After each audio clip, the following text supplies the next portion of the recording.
Hello, hello. Test, test, test. Hey, everybody. Hope you're doing well. Have to leave the house here pretty soon, but I wanted to speak what's on my mind for a little bit. If anybody, I don't know, cares to hear it. You know, it's difficult being. There's no easy way to say this, right? So, it's difficult being a kind of a bit of a hopeless romantic um, in the modern, kind of the modern age, and maybe as a guy too, you know. And I grew up on all the movies, you know, the 80s and 90s cheesy kind of, I don't know what they would call them, rom coms. I'm not sure. I mean, of course, the wonderful 80s and 90s kind of machismo, hero's journey shows and things like that. I still have those ideas, man. I have a bit of a hero complex for sure. I would say it's probably accurate. But in those kind of stories, the guy gets the girl at the end. The guy gets the girl at the end of the story, right? And then add on top of it, coming from a Protestant Christian ethos, where being married is akin to a relationship with God. Being married is akin to a relationship with God. Um, when your marriage dissolves, and it's more likely than not, I hate to say it, Lord have mercy on us all. Lord have mercy. But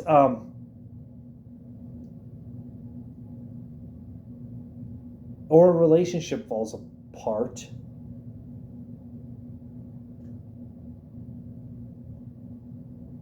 it is a real it's a real mind melter. It's a real bender of your thinking and your what you thought your life would be. And you know, something that I'm realizing, because this has happened to me twice now. And I say happened to me, I'm part of the problem. So whenever I'm talking about like marriage is falling apart or relationships not working, I'm speaking from first world experience, even in pretty real time, that I'm part of the problem, right? Sometimes I didn't learn from lessons I should have learned, or I didn't understand the situation, or I didn't care, right? So when I say like, oh, marriage is falling apart, relationships not working out, I'm part of the problem. I acknowledge that, but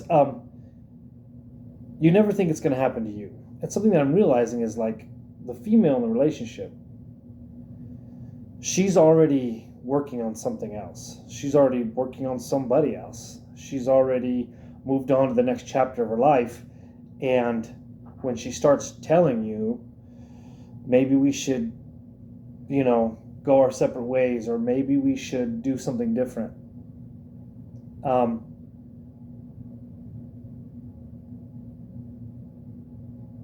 and then you're looking at, okay, well, let's make some micro adjustments here and let's figure this thing out.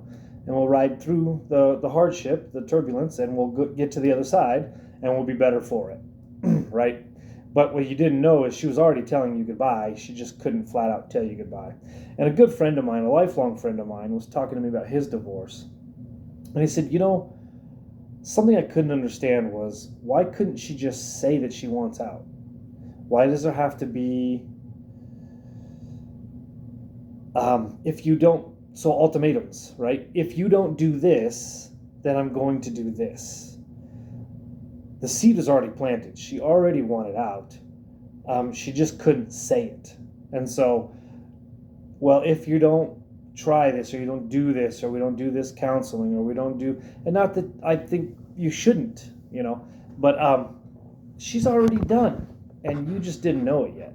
Maybe everybody else around you knew it, but you just couldn't get the hint, right? She was dropping hints that she wanted the relationship to be over, and you couldn't see it, you couldn't get it, or you couldn't understand it.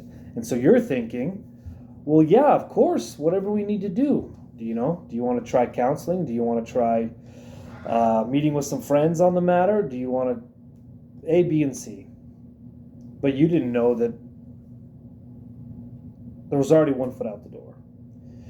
And boy, I'm learning that lesson in real time.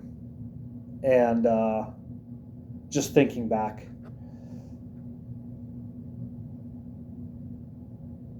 And clearly, I don't know what the remedy is. But what I do know, what I think I do know, is that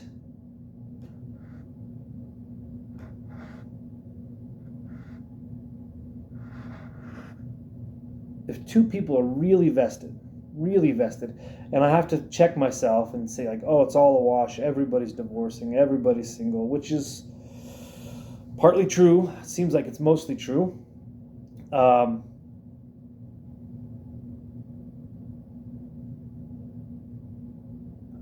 that there's still a lot of people that aren't together. They're still raising their kids together. They're still trying hard. They're still working on it. They're being noble about it. They're being integritous about it. They're having as much goodwill towards each other as they possibly can, given that you're in a relationship with somebody, which is very difficult, clearly. But they still have goodwill towards each other, and they're still trying to rectify their broken but gracious lives together. They're still trying to rectify their broken lives, but they're being patient towards each other. What a wonderful thing. And so when I say it's hard for a hopeless romantic out here, is that in the single world, it's really a slaughterhouse. It really is. You don't want to be single. You think you want to be single, you don't want to be single. And you certainly don't want to be in the dating world, you know. And because it's really no better than being in your marriage and working it out. It's really the best thing. And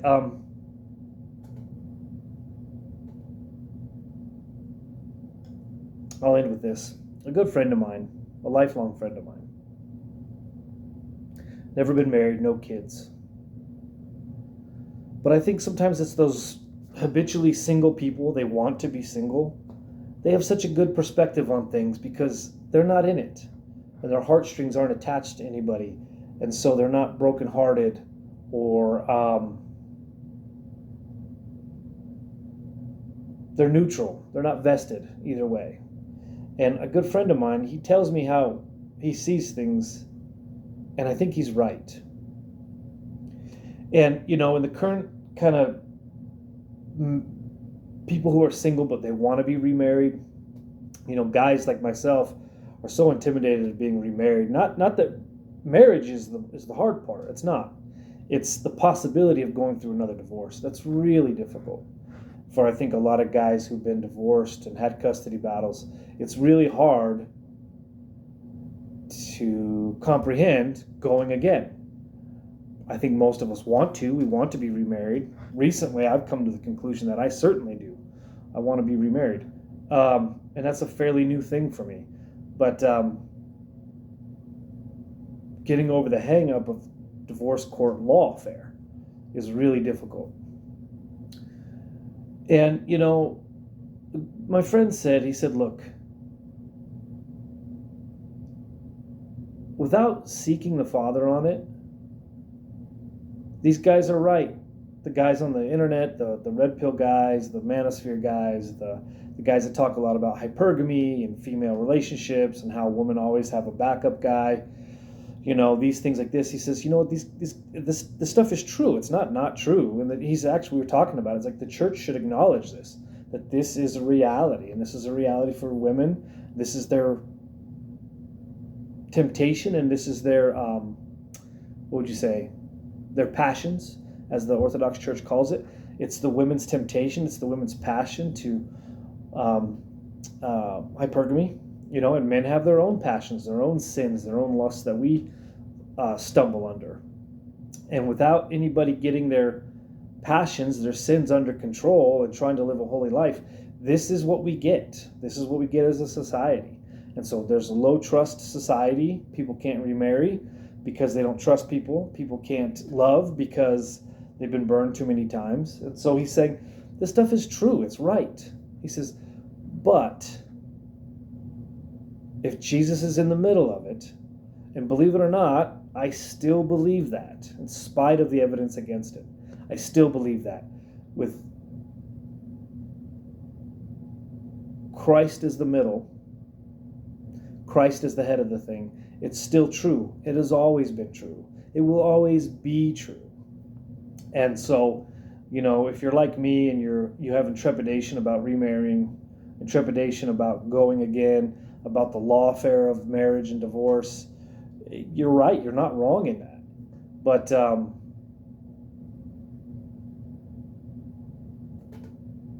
like this great Flyleaf song says, with all these twisted thoughts I see, Jesus there in between. It's like if Jesus is there in between it, it couldn't be righter.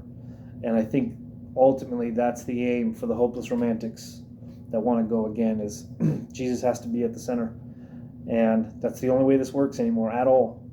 And I think we all know that. I think people understand that. Just a thought for today. Hope everybody's doing well.